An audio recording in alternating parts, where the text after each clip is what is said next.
Napanood nyo na ba itong sinabi ni BBM na yung mga pagkain daw na may expired na, pinamimigay na lang? Kasi hindi na magagamit.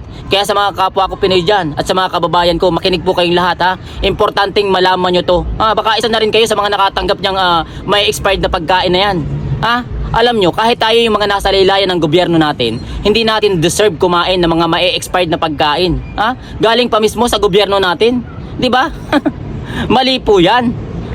Dapat nga mas marami pang benepisyo yung natatanggap natin mula dyan sa mga nakaupong politiko na yan. Ang kaso, mga garapal nga yan sa pera.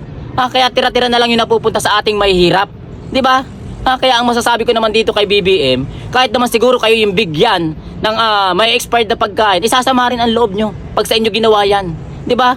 Pero kung sa akin nyo ibibigay tatanggapin ko yan kasi hindi naman ako maarte. Dahil sa totoo lang, nakakabili rin naman ako ng mga sliced bread sa convenience store. 3 days na lang, expired na. Pero kinakain ko pa rin.